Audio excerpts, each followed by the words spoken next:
Hello and welcome back to the Hoops Crush podcast. As always, I am joined with Eric Brandt. Of course, we've had some playoff basketball lately, so that's basically what it's all going to be about today. Not a lot of Blazers news to get to. Today is episode number 20. But yeah, we're going to talk about some playoff basketball today, react to these series, talk about what's been surprising, talk about what's not been so surprising, and kind of just give our thoughts on what's been going on so far. So, Eric, before we go any further, how you doing? Well, this is Friday night when we're recording Yep. this. We just finished watching the three games today, and I'm bummed out with the result of the first one, but we'll get Yeah. into that in a minute. But NFL Draft just had wrapped up their second night. You're a Washington Commanders fan, and just want quickly your thoughts on Love Jaden it. Daniels and the rest of their draft so far. Yeah, man, there was so much drama about the Jaden Daniels thing, how he didn't want to come here and all this other stuff. I'm glad it's over. He's a commander. That's all that matters at this point. But yes, very happy with their draft so far. Very happy with how it's gone. Nice. But other than that, like I said, we got a bunch of playoff series going on right now in the NBA. Is there anything? I don't even know really where I want to start with this. It's just like I feel like, is there any series that has stuck out to you the most throughout all of these? That's like either been surprising for a good reason or a bad reason. Well, the game we just finished watching, the Suns and Timberwolves, like we know the Timberwolves are good, but I know it's not the greatest mix of players that haven't played well all season, but I'm still surprised at just how they're just getting their butts kicked, the Suns. And like they just came out tonight just it doesn't even seem like they care that much. It's weird, man. And for a team to have KD and Booker on it, to look this inept, it's just really surprising to me. Like I know I picked Phoenix to win the series, As did I. but I mean, it wasn't like, oh, they're for sure winning the series. Like I knew this was going to be uh, or I thought it was going to be a contested series that could go either way. But the Timberwolves are just kicking their butt, man, and Phoenix isn't really putting out much of a fight. They're gonna just go out sad with that roster, and just what a waste of assets and money and all that kind of stuff for that team that just fell flat on its face this year. Yeah, the Phoenix Suns going down 2-0 is not a good look whatsoever. I mean, Matt Ishbia did all that he could to put this roster together. I think a lot of us knew that the depth was going to be an issue, and it's definitely showing right now. Bradley Beal, Katie, and Booker are not getting it done. They had a little bit of a late surge in today's game, but you could tell it was too little too late. They finally started knocking down some threes, but yeah, man, it just wasn't enough. And the Suns are going to be asking themselves this offseason, what do we do next with little to no ways to get better. So it's going to be an extremely hard offseason for them. But one thing I'm shocked about is, well, I guess I think shouldn't be too surprised, but I'm surprised that Miami stole a game in Boston. I was really surprised by that. Yeah. I Well, mean, go ahead. before we move on to that series, let me just say something about the Hmm. Suns. Uh, at the deadline, you do a lot of rebuilds, Yeah. and so go check out Crushables YouTube channel. Um, so at the deadline, they make this weird trade. They get Royce O'Neal, but they also give up assets to get Roddy White, and I David didn't see him Roddy. play, or David Roddy. Sorry, Roddy White's the old Yeah, legend. Falcons receiver. Falcons legend. Sorry. But yeah, David Roddy doesn't is he even playing in the playoffs. No, not at all. I Like don't know if he's stiffed a minute outside of obviously like if blowouts. everyone knew they needed to upgrade their big situation. Uh, primarily, get another rotation big. They probably didn't have the assets to get a better big than Nurk, but they needed a better backup big than Eubanks, and they didn't do that at the deadline. And then everyone knew that they're going to need at some point someone who can just run the offense and distribute the ball to their scorers. And it was not working having Booker and Beal be those guys. Um, and so it just it's perplexing to me that at the deadline they chose to get two wings who didn't really contribute a whole lot when they had much bigger needs. And it seems like they could have gotten someone, I don't know, like an Andre Drummond or something. They're just like someone to provide some big depth. And there's always plenty of point guards you can trade for cheap. I don't understand why they didn't address either of those needs at the deadline, and I think that's one of the main reasons. Outside of the biggest reason is probably just the fit with Beal was never good from the beginning, um, and then Durant's starting to slow down a little bit, so the combination of those two isn't great. But to not give the roster a chance by addressing your two biggest needs at the deadline just seems really weird to me looking back. Absolutely. So actually, before I actually want to go to this as well. So we obviously made our predictions last week, and I kind of want to check the status of those. So obviously, right now, I don't remember how many games you picked, but I think we all agreed on the first round. I have mine in front of me because I did that bracket challenge on NBA.com. But well, I chose the Oklahoma City Thunder in 4. They are up 2-0 right now. Took both games at home. They had a very close first game, which was a lot of fun. It was probably the best first game of the weekend, it felt like. And then you have the Mavericks, who I chose in 7. And I believe you chose the Mavericks as well. And they're up 2-1. They stole one in LA and just won their first game at home tonight. Which we'll talk about the game probably a little bit more. And then we just talked about the Suns and Timberwolves series. We both chose Suns. That one does not look very good right now. No. I did say Suns in 7, but yeah, no, that one's You probably a wash. think they're gonna win the next 4, Brady? I don't probably. I I can't. mean, I can't wait for the quotes. Every time a team goes down 3-0, it's like, well, some team has to be the first. Why not yeah, us? that's true. Nuggets and Lakers. We did choose the Nuggets, but for one, I think you said something similar to me that we thought the Lakers would get at least a couple of games, which is still possible, but they are down 3-0 right now. Denver I think beat they've them. had a double-digit lead in every game, right? Yeah, and even when you had a 20-point lead, which that doubleheader that night, which we got to talk about that night too. That was a crazy night. Jamal Murray absolutely ripped the hearts out of Lakers fans that night. But Nuggets are up 3-0. The Celtics and Heat have not played a game 3 yet. They will play tonight as I'm recording this, as you guys are about to see this. The Celtics, of course, allowed the Heat to even it up at home, which is kind of crazy. So that's Miami your just lit biggest them up. surprise so far? Yeah, definitely. I did not think Miami was going to get a game, but they lit them up from 3. Hero hit like 6 or 7 threes in that game. And I didn't think, I thought they'd get one. I said Celtics in 5 just because I knew Boston would Boston. But I thought it would be in Miami when that happened, not at Boston. Cleveland in 6 is what I chose, and Orlando just got a game on them. And it was looking really rough the first 2 games. It felt like Orlando always made it close at the end, but it was kind of just like a fake comeback. And then we both are on the Bucks, and the Pacers just went up 2-1, of course, after tonight, which was, a very close game. And then the 76ers and Knicks, we both chose the 76ers. I had 76ers in 7, and right now the Sixers are down 2-1. They did just win a big game at home for a game 3, so we'll see if they can even it up tonight in game 4. Or sorry, that's tomorrow, not tonight. But yeah, so that is the status so far of how every series is at. Is there anything you wanted to add on to that, or do you want to go to segue to, I don't. We're just all over the place right now. I just. Yeah, I mean, let's just dive into each series a little bit more. I mean, we don't have to with Minnesota. They've looked great. Yeah.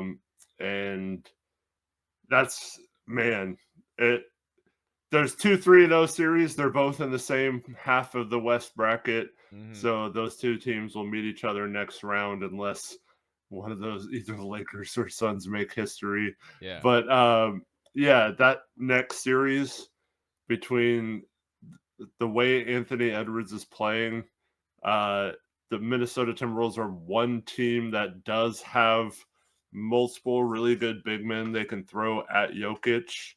And but Denver's, I don't know. It's weird because Denver just keeps rolling, but they don't also seem like they don't play particularly well at times. So like they might still have another gear they could hit.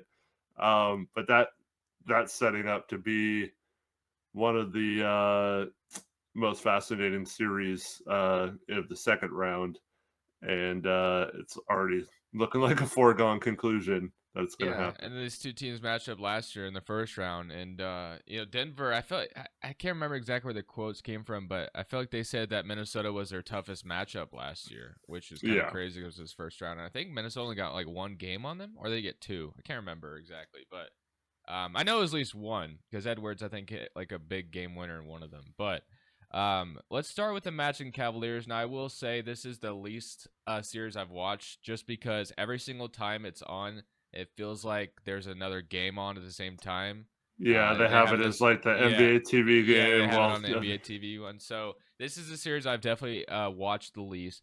I did watch Game One. Orlando's offense looked pretty abysmal for the most part. Cleveland came out firing. Evan Mobley was hitting a couple threes, and it didn't look good for Orlando in Game One. And this is the one, like I said, I've watched the most. I don't think I've really watched Game Two or Game Three like that, but it is good that Orlando. I didn't watch it last night because of the draft, but it is good that Orlando got a game. So it'll be interesting to see if they can even it up at home. As Cleveland it looked abysmal yesterday too. So I don't know. We're gonna yeah, get a close one in this series or yeah, all not. three have been blowouts. Yeah, Pretty boring games. At least one team in every game has just not been able to score the basketball. I don't know if the Cavs just didn't show up last game or not. Maybe they just thought being up 2-0, this is going to be an easy rest of the series. You can't let up when you're in these 7-game series because just I mean one game and now the Magic feel like they're back in it, whereas 3-0 feels like or it is in terms of NBA history an insurmountable lead. So I think Cleveland not showing up last game and having to get into a dogfight might come back to bite them, as opposed to getting some rest here if the Heat and the Celtics series goes long. So I still expect the Cavs to win this series pretty easily, but you don't want to give a young team any sort of confidence going forward. I don't know. Whatever happens in Game 4, I think if the Magic take Game 4, this they could win this series. And obviously, if the Cavs take Game 4 and go up 3-1, it's probably over. yeah, I agree with that as well. We've talked about Suns, Timberwolves enough. I feel like 76ers and Knicks, which this has been a I didn't get to watch yesterday's game, same reason, but the first two games have been a lot of fun, and the 76ers got a desperate win that they needed yesterday after, especially the game two loss. The game two loss was absolutely brutal, not a way you want to lose. Game one, also another really close one. Joel Embiid had a very big scare in this one where he, throws it at the glass and catches it and dunks it down, and then he leaves with the knee injury, but he ended up coming back. And then it was just revealed that he's dealing with some, I forgot what it's called, but Bell's palsy, yeah, Bell's like palsy. slight paral- Yeah, paralyzation of the face. yeah. I don't know. So yeah, Embiid's dealing with a lot, Paralysis is the word I was looking for. and he still put up like 45 or whatever yesterday. I think he scored So 50. yeah, 50. Yeah, 50 I was burger. the only box score watching yesterday, but Well, yeah, so he scores 50. Probably, in my opinion, should have been thrown out of the game. oh, for the Uh, Mitch Robinson thing. yeah, so Mitch Robinson goes up for a lay-in or dunk and beats laying on the ground and like yanks his leg from underneath. Just it's one of those things. If you've ever played basketball like competitively or organized, it's just something you never do. I mean, even like pickup. You just never undercut someone or do anything to them while they're in the air. Uh, and so that was in my mind a dirty play. I think he probably should have gotten thrown out. I understand why he didn't. Obviously, um, you don't want one of the best players in the league to be thrown out of a playoff game. But yeah, so I'm glad this series is 2-1 and not 3-0, Yeah, me but too. yeah, it was a dirty play, but he had a fantastic game other than that. So um yeah, I guess we can't really dwell on it because the refs didn't throw him out. Um but yeah, the 76ers, man, they have to be kicking themselves right now because they get off to the great start in game one and then let them back in it. And then Josh Hart hits a couple of like big threes in the fourth quarter. He's Um, been crazy from outside in this series so far. yeah. And then game two, they have a 5-point lead with like, I think it was 34 seconds left or something. And uh, it just completely melt down. Absolute Uh, chaos, man. Brunson hits a three off the front rim that bounces in, and then they throw away the inbounds pass. I was Um, so mad when I'm like, bro, call a timeout. Like, I well, know Nick Nurse was doing yeah, this, but it almost felt like he was like I don't know, yeah.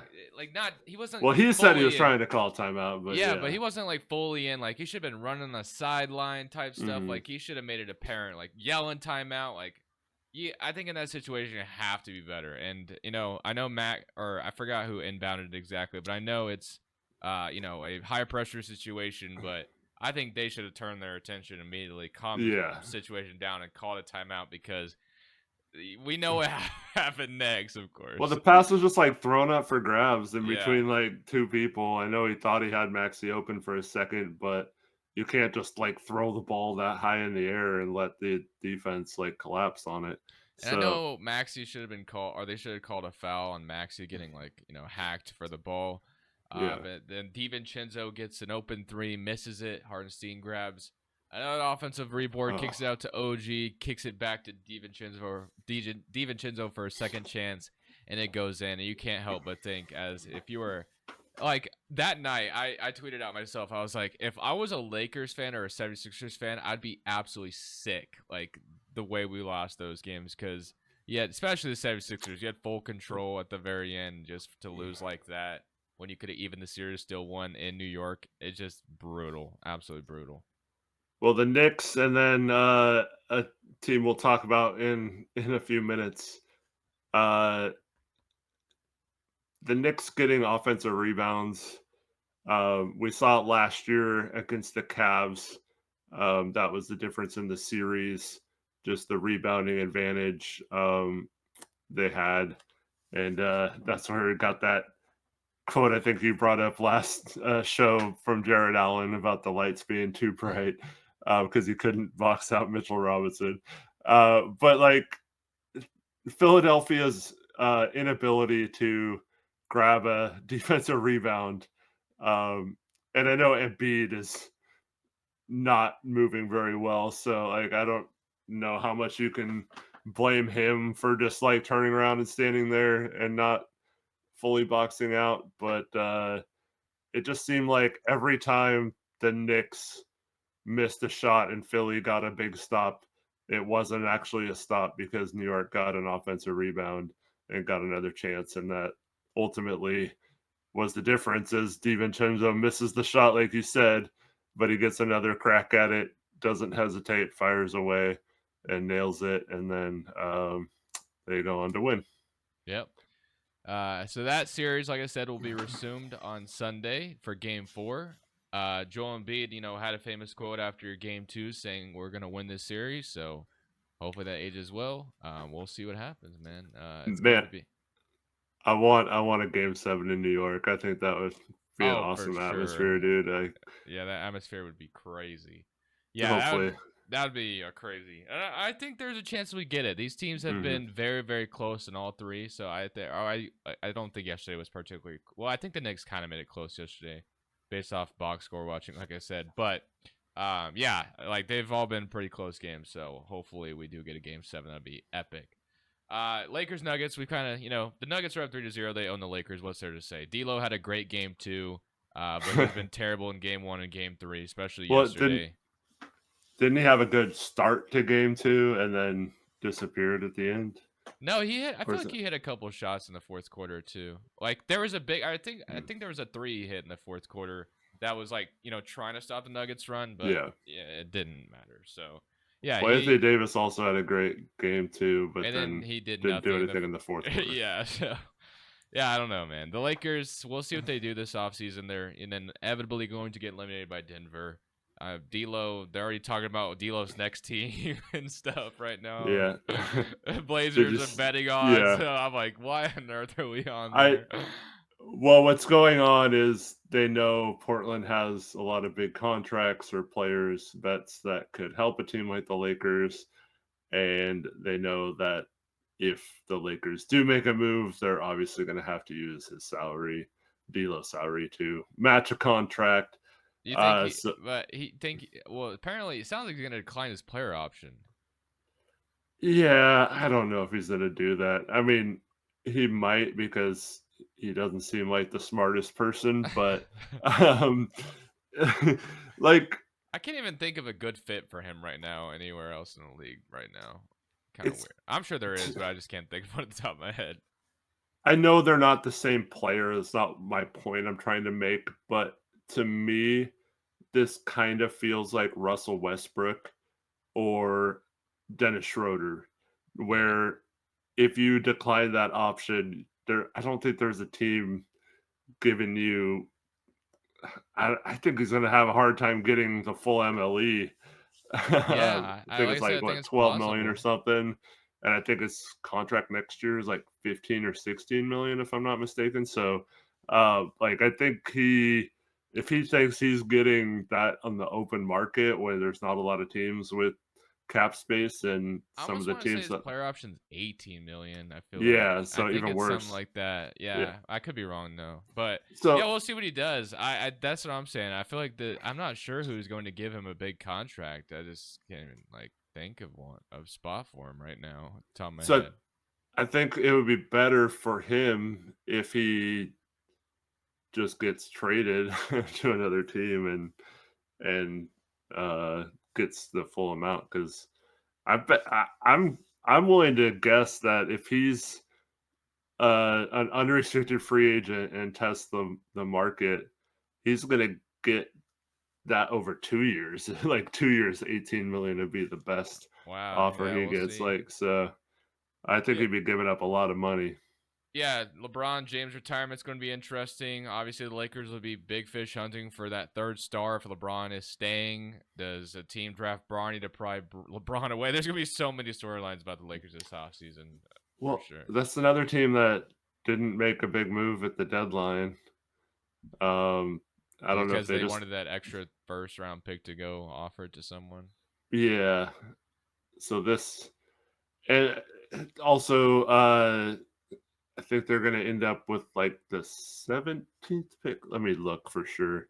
But New Orleans has They can the decline it to option, up yeah. to So 2025.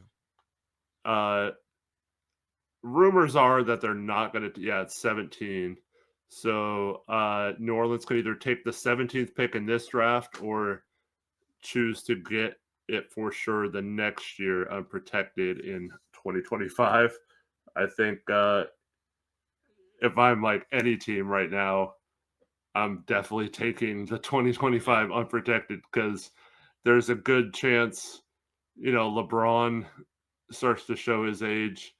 AD was about as healthy as he's ever been this season, so Yeah, you for can't count sure. on that long term. Who knows if they'll be able to pull off a trade or not? And even if they do, does it really help them that much? And they were still in the play-in this year, so man, if the New Orleans get like a high lottery pick in that 2025 draft because the Lakers implode at some point, that's gonna be crazy. Yeah, definitely on the table for them for sure. Like I said, Heat, and then moving on to the Heat and the Celtics. The Celtics they come out firing on game one, but game two is a totally different story. Miami let them up from three, and it is now an even series going back to Miami. I still don't think there's like a single soul out here that thinks Miami is going to win this series now, but it's just like still crazy that Miami was able to steal that game away from Boston in game 2 at Boston to me.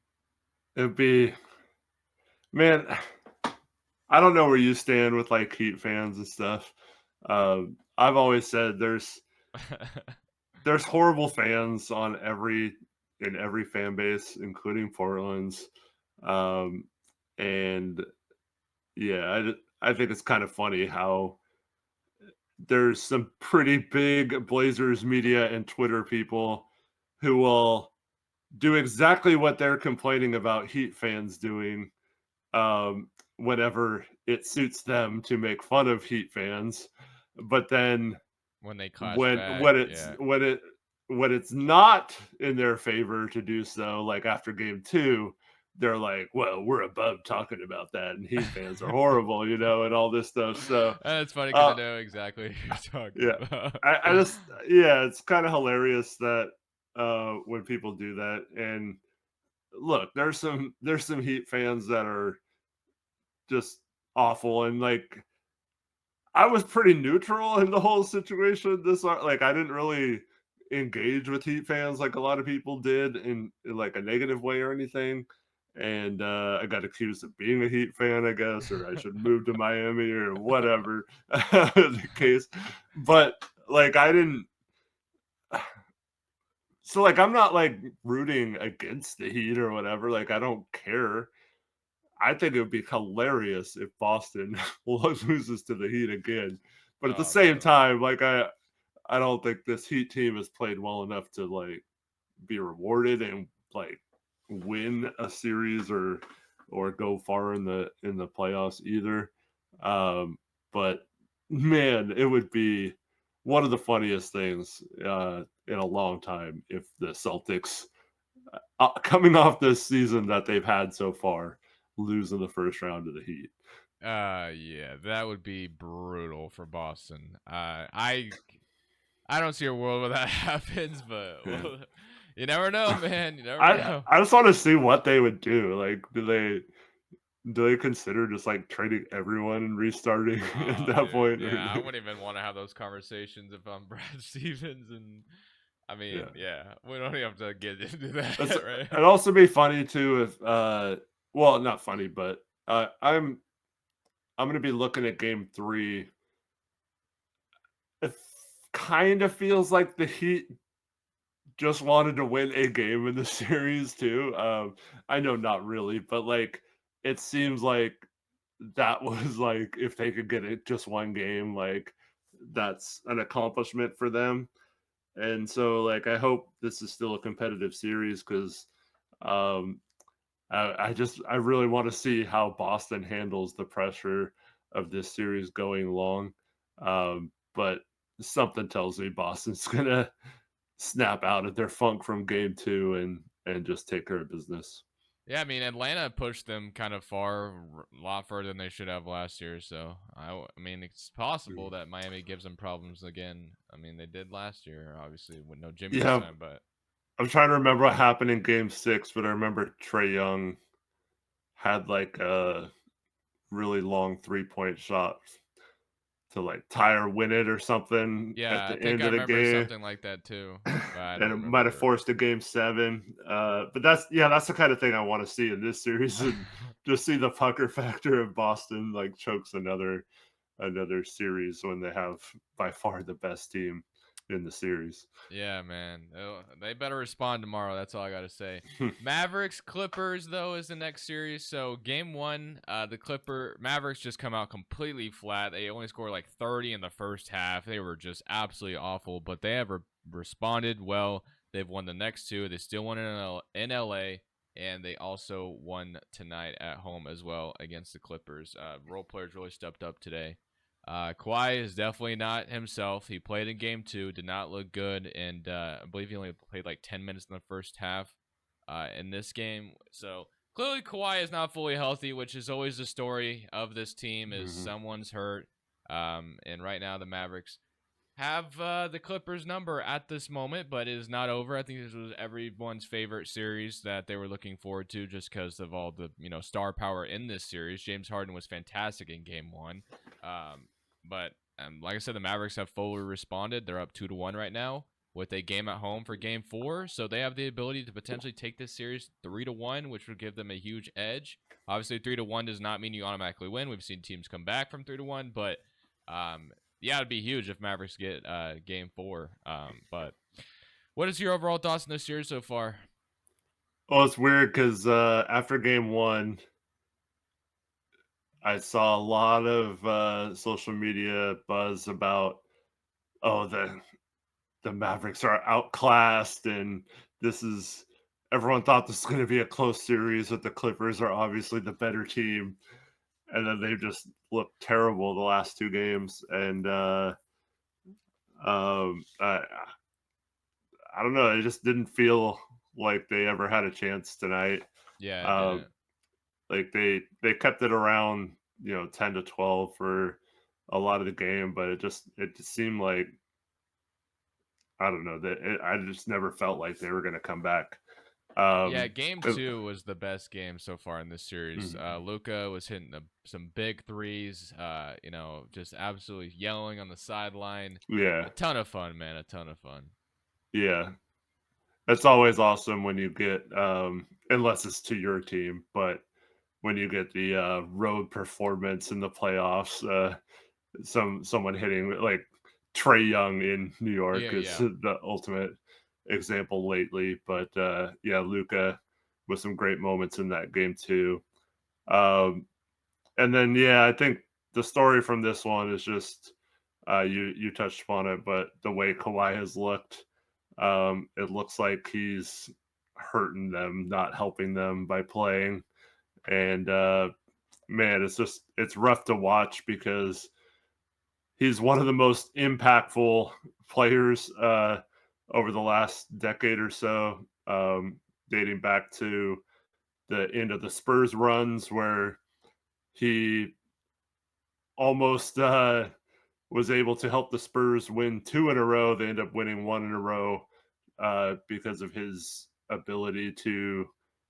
I mean, you're never gonna shut down LeBron, but he played LeBron really well in those series, and then obviously was the main guy in Toronto for their title. So we've seen him carry teams before and be that number one option. And it's just kind of sad watching him play now where he just can't do it. And he's only 32. It's not like he's like KD or LeBron's age or something to where, or Steph Curry or something, who are all in there, or even his teammate James Harden. Um, like those guys are all in their later 30s, and man, it's just it.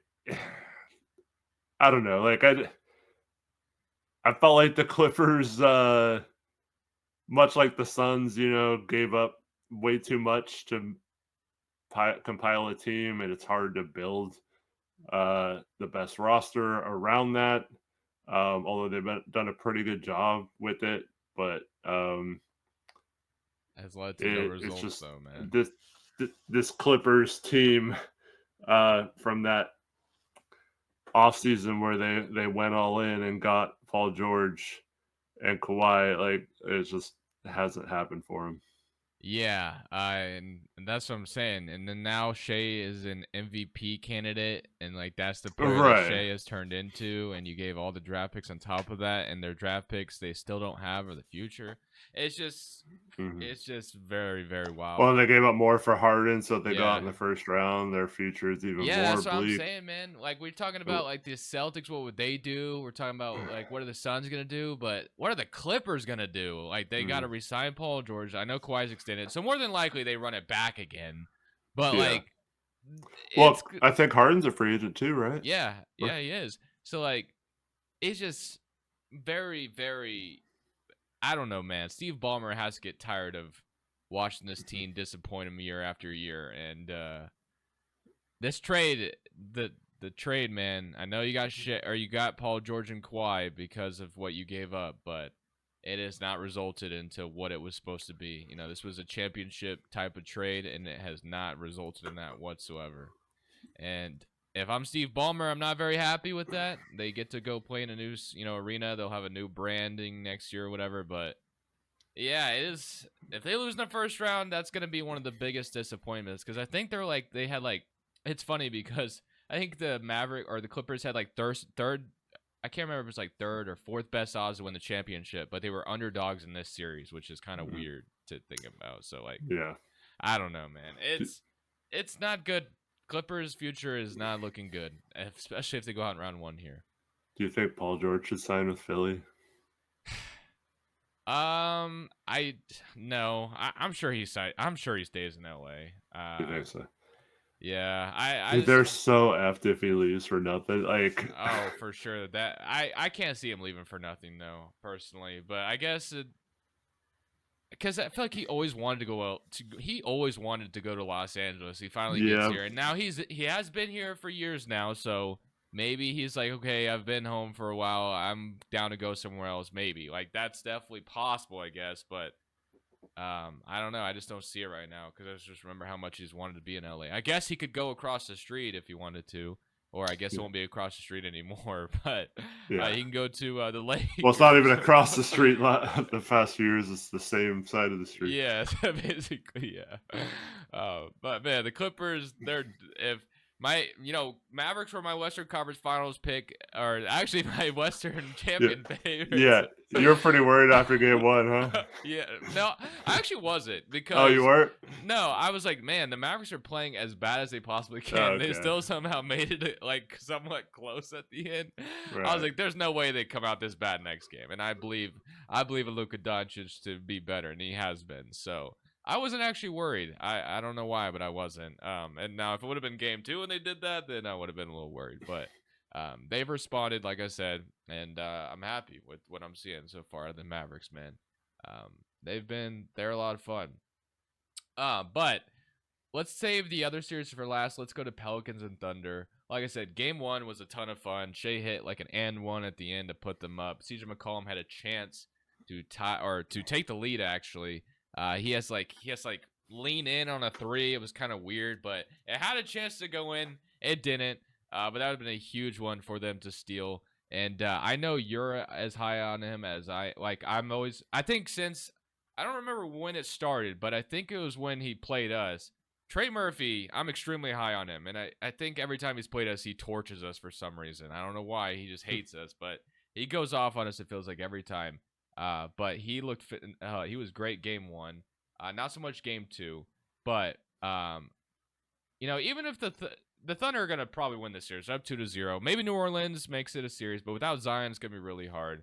I do believe we're headed towards the divorce of Ingram and Zion this offseason, possibly. I definitely think that's on the table for sure. Which one do you think they choose to I keep? think they choose to trade Ingram because he has 1 year left in his deal, and I mean it would be tough to decide, but like if I'm sitting here going like, well, Zion's never healthy. Ingram hasn't really been that healthy either, to be honest. So like I feel like I'd rather just bank on, and you saw what Zion did in that play-in game, dropping 40. So you saw what he can be. Ingram's also very good too. Maybe they do keep both, but I just can't help but think if Trey Murphy had a chance to start, full time and have that opportunity and be like one of the lead options on this team that he couldn't run away with, potentially being a star one day. I just feel like that he has that type of potential. So, but besides the point, like I said, Thunder are up 2-0 in this series. Josh Giddey gets like played off the floor in game one.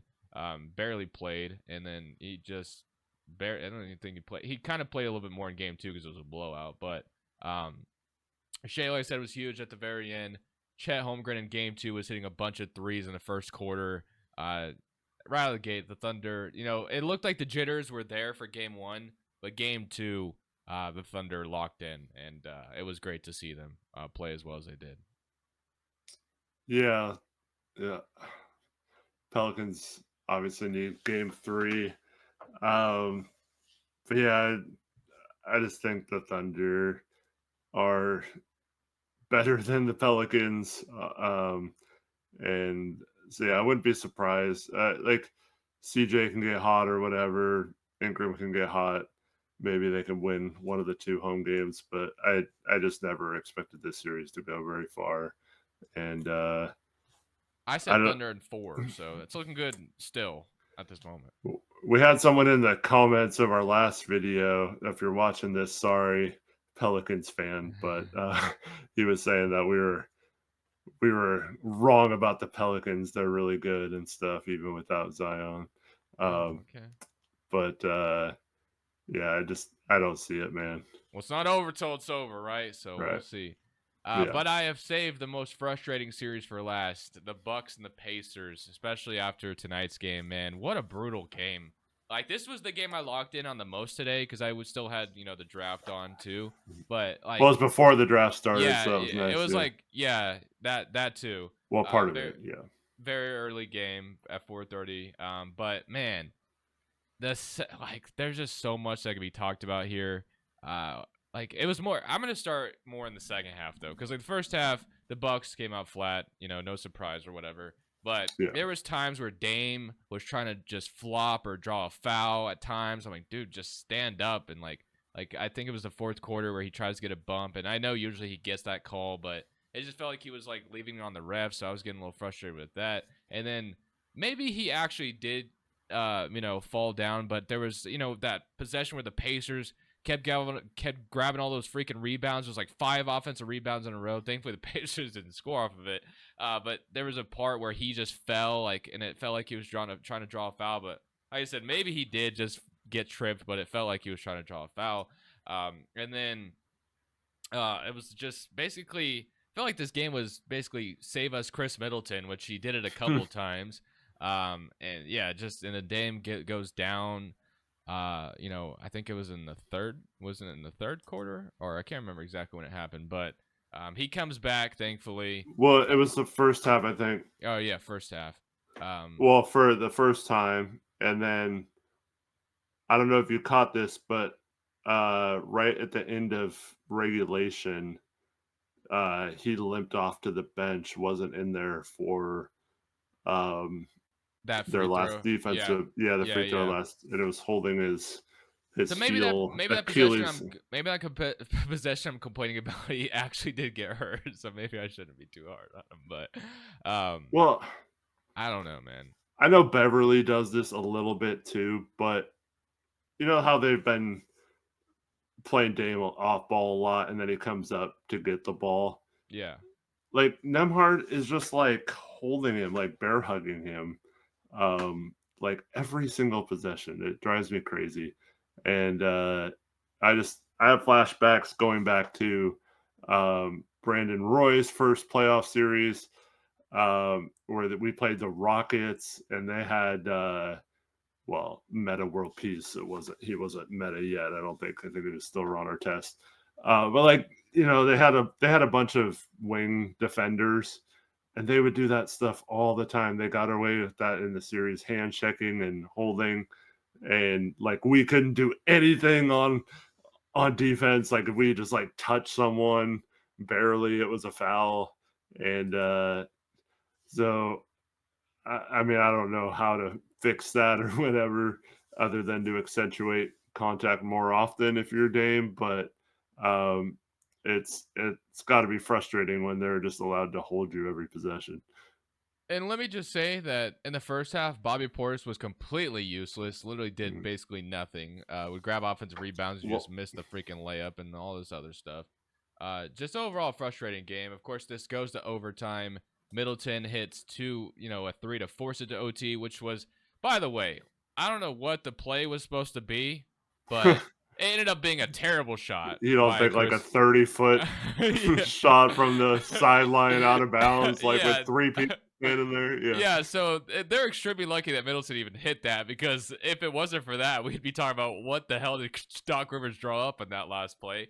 But thankfully, Middleton just chucks it up there and it goes in, and it's almost reminiscent to when he hit that over the Celtics years ago in like the exact same spot. Although he was in a little bit better position there, it felt like he like turned his body and then still hit the three, and then he does it again in overtime.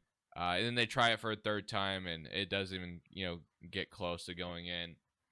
But yeah, it was all basically just go through Middleton at the end. He did have a great game for you. I didn't even realize he had 42 points, to be honest, but not surprising. He was very, very good in this one. Dame ends up with 28. But overall, man, just frustrating. Halliburton, drives in the lane, gets the and one. And yeah, man, that possession, especially that possession where the Pacers grabbed five offensive rebounds, just absolutely frustrating. Frustrating as hell. Dude, if Portis or primarily Brooke Lopez, that dude had 4 rebounds the entire game. Brooke, I Like, don't understand how big that dude is, and Miles Turner is the same way. They just suck yeah. at rebounding. It's like don't rebound at all. And you're letting Nemhard get in there and get rebounds. Halliburton's grabbing Halliburton had a offensive couple of boards. huge ones. Yeah, In the first half, he had a monster dunk off a putback, and then he had a huge offensive rebound late in this game. Dude, it's so frustrating watching a team lose. They give up 19 offensive rebounds in this game. 19. yeah, That's crazy, man. If you just grab like 1 or 2 of those, you probably win this game. And yeah, it's just, and then their offense just gets really ISO heavy. yep, And it's like you said, Middleton was actually hitting a bunch of really tough shots tonight. But you can't. I mean, you can't just rely on that all the time. yeah. That's basically Um, what the offense boiled down to: was save us Middleton today. you know, And now they're and talking about how Dame said something about it being, due to his Achilles. I've seen people freaking out on Twitter about him possibly playing on, an Achilles injury in Game 4. So oh, man, what do you do if you're the Bucks? yeah, Do you try to play everyone, Giannis, Dame, everyone if they're ready next game, or do you just like if Dame's Achilles is bothering him, do you just sit out everyone and just concede the series basically man, and if regroup for next year? I don't know, man, it sucks because Kevin Durant did the same thing where he played and then it ended up backfiring, of course. Because he's out all next year if something happens. So Yeah, exactly. So it is very risky, but this is the kind of yeah, I don't know, man. I still think hiring Doc Rivers was a huge mistake. Never should have been the scenario where they but went with, but I just the Bucks are just in. If they lose this series, obviously it's always going to come down to, well, if Giannis was healthy, then maybe it would have been different, and maybe Giannis plays Game 4, but doesn't seem like he's going to. But who knows? Maybe he finds a way to force himself out there. But they definitely need him back as quick as possible because the Pacers have been given these. I mean, even in Game 1, when Damian Lillard drops 35, of course he drops 0 in the second half. The Pacers were kind of creeping back into the game slowly but surely. The Bucks fended them off for as long as they could, and then Game 2, the Pacers pretty much win that one with ease. This one, of course, was a much closer one, but yeah, if I'm the Bucks, I don't know what I'm doing, man, because I want to win this year. I brought in Dame to go win a championship and convince Giannis of this, but maybe Giannis can't fault the Bucks front office for this being an L year because of his injury or something. I don't know. It's tough. yeah, this felt like such a gut punch this game because if you win this one, you can probably just say, look, even if we lose next game, we want you to sit out another game, Giannis, and then you get 4 or 5 days more rest versus 2. So yeah, it's just such a downer, man. I'm so bummed that they lost this game. Especially They had no business being this close in this game no, anyway. I feel I mean like they were down 19 at one point. yeah, they It played looked a lot terribly. like the Timberwolves Suns game tonight, where it's just like, oh man, they're just gonna get run out of the gym. Um, and they weathered the storm. Dame did have a stretch where he had a bunch of shots. He was getting to the free throw line some, and I mean, a lot of people say he foul baited the whole game. But yeah, to come back, use up all that energy, Middleton was questionable coming to this game as well. And now, so if he's still not 100%, Dame's obviously not 100%. Giannis won't be 100% for this series at least, even if he plays. So just losing this game against a young, energetic team that doesn't feel like they're ever going to let off in terms of their effort and just quickness up and down the court. Um, it's I'm kind of scared about what's going to happen for the Bucks moving forward. Yeah, And game 4 is going to be a scary one. What do they do? Like you mentioned it earlier. I mean, I'm sure Dame is going to play. Will Middleton play? I'm sure he will too. mhm, Giannis obviously is the mystery. But yeah, if they can find a way to take game 4, that puts them right back in an even series, and maybe with Giannis coming back in game 5 potentially at home, that would be a huge swing for them. I truly do want to see Bucks in round 2. I really do want to see them there because I feel like the Pacers, maybe I'm not giving them enough credit, but I feel like if they get to round 2, they're not going to win the series. I feel like if we get Bucks against Knicks or 76ers, I think it can go either way. But I feel like if it's the Pacers, I feel like 76ers, well, depending on Embiid's health, of course, yeah, or, the Knicks, um, which I'd be worried about the Knicks if they play the Bucks, because bro, the Knicks are just some hustlers, man. Tom Thibodeau has those guys playing hard. Josh Hart's out there playing 48 minutes and stuff. Like, it's just like polar opposites to what we saw tonight. Just it yeah. almost looked like the lack of effort from Milwaukee, just not grabbing rebounds whatsoever. But And I just the last couple of games in particular in this series, I just found myself thinking the whole time, man, if the Bucks had Giannis in these games, I feel like it wouldn't be close. Like I feel like the Pacers wouldn't have an answer for him or wouldn't be oh able to yeah, stop no, him. And then, Dame and Middleton would be getting easier shots as well. You can't do what you're doing guarding Dame if Giannis is on the court. So man, it's just very unfortunate. so unfortunate, yeah, Yeah. that he goes down right at the end of the regular season. Um, and they ended up like losing on purpose kind of anyway. So like, man, maybe they should have not played some of their guys towards the end of the season if they were going to do that. But I mean, it's too late to change anything now.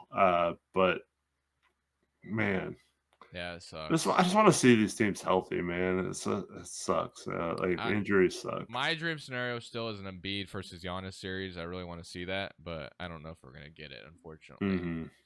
Yeah. But besides this final thing I want to talk about here, besides the Suns and the Timberwolves, because obviously we were wrong about that, is there, if you could choose today again, is there any series pick you're changing, or are you still like your predictions right now? Um. Yeah. Obviously, the Suns one is not looking good. Yeah, that one we can't change. Well, none of them we can, but Um. you know what I mean. Well, I mean, we talked about this at the time. I I feel like as if Embiid keeps deteriorating, and I'll kind of wish I picked the Knicks, but Yeah. I feel like if he scored 50 and he can't feel part of his face that's paralyzed, and then he's got the knee injury and stuff. Like he can't blink his right eye or whatever. It's like I don't know, man. That guy's still really good, even playing that way. Um, but yeah, so like I still think it's just gonna slow him down too much as the series goes on. So I'd probably say the Knicks would be mine. What would be yours? Um, I don't know if there's. Yeah, I mean, I think that's Pacers. just. Yeah, yeah. Well, yeah, probably considering the what's going on. Yeah, I feel like if there was one pick I could change right now, I'd maybe go to the Pacers. I'm still, hopeful that the Bucks can win Game 4 and get Giannis back for Game 5 or something like that. Yeah. But yeah, the Knicks and 76ers series makes sense. But I still like the 76ers to win this series potentially.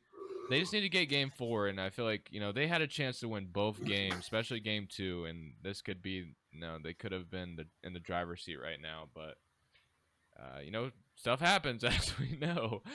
Cavaliers Magic. I think I'm still confident in my Cavs pick in 6, but we'll see if Orlando can even it up for Game 4, which, like I said, tomorrow we have 4 games scheduled. We get Cavaliers Magic, or tonight or today as you're watching this.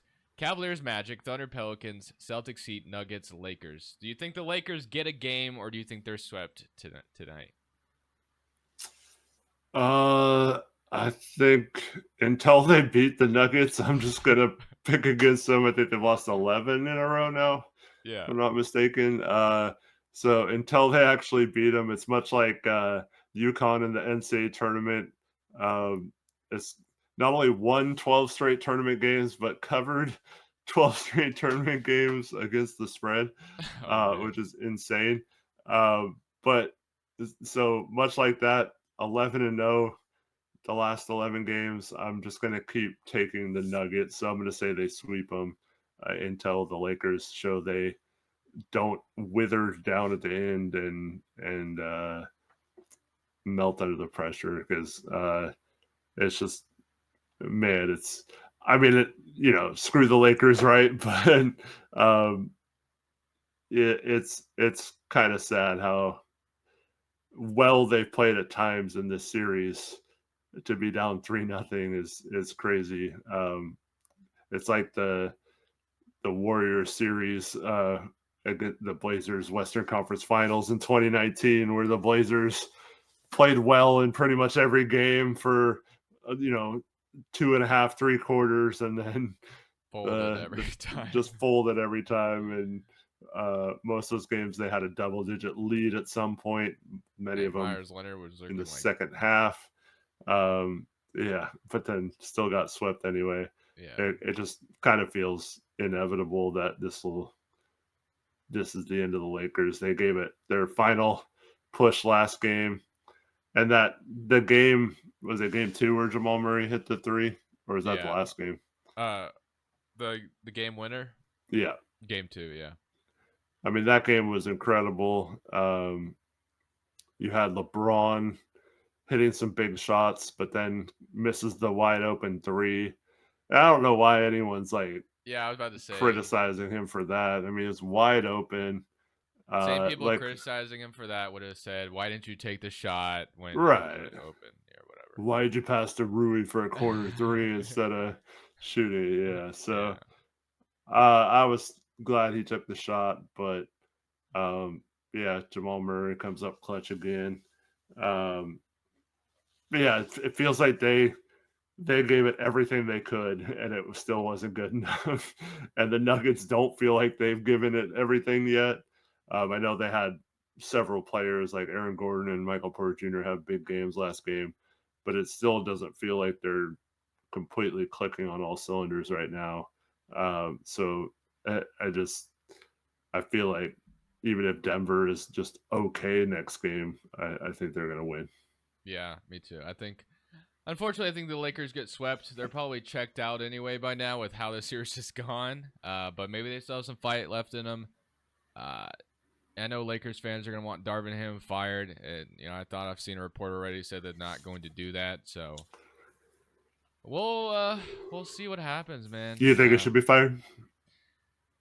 I don't really pay attention enough to the Lakers to really even think about that. I feel like every single I feel like any head coach that coaches the Lakers is always going to be under scrutiny no matter what, especially when LeBron's on your team. But yeah, I don't know. I don't really pay attention enough to make that decision for the. All right, let me ask you a different question then. Yeah. Let's just say August 1st of this year. So after free agency, after the draft, all that, will LeBron James still be a Los Angeles Laker? I'm gonna say yes Yeah. because I think he wants to stay in LA. I think he's as much as he wants to. I think I think he's going to do everything in his power to make the Lakers draft Bronny somehow. Maybe he doesn't care about that, but I still think at the end of the day that he doesn't want to go live somewhere else. I don't know. I guess Yeah, he's everything's kind of set possible. up his life in Yeah, he set LA. up in Yeah. life in LA, which makes me think he wouldn't move anywhere else. Doesn't want to, live anywhere else for whatever. But I know he doesn't have to move. He can go rent a place or whatever. But Yeah. yeah, I don't know. I mean, he's got plenty of money for it, so I guess it's possible. I still think that'd be If cool. I had to choose right now, I would say he's still a Laker. If I had to choose right now. Yeah, I think I agree. I do.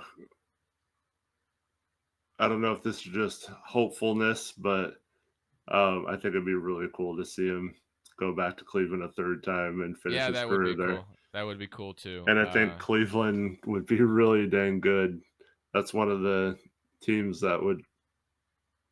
Yeah, I mean, he'd be perfect for, and he would have to necessarily expend as much energy as he has this season at his age. So, especially if they trade away Mitchell for assets or something, and then depending on I, if Mitchell wants to I'd say they stay, keep Mitchell. if Yeah. LeBron comes over and Mitchell's like, okay, I'll stay, maybe that's on the table. I don't know. We'll see. We'll see what happens. Should be fun. Fun off season ahead of us. Obviously, playoffs still going on, but teams are about to get eliminated. So we will see what happens. We got a lot of storylines. Yeah, so by next week we should have most of these series either decided or we'll be talking about game sevens. So yeah, this will be a fun week of basketball. Should be. But with that all being said, thank you guys for watching. As always, thank you for listening as well. We are also available on Spotify and all the podcast platforms. So if you prefer to watch it or listen to it in that way, I don't know if we've ever formally said that it is available on those platforms, but you can definitely check them out there. But other than that, thank you guys for watching as always. This is Eric and I signing off here. Thank you guys for watching. This is I was about to say my YouTube outro, which is not what we do here. We say peace out, go Blazers.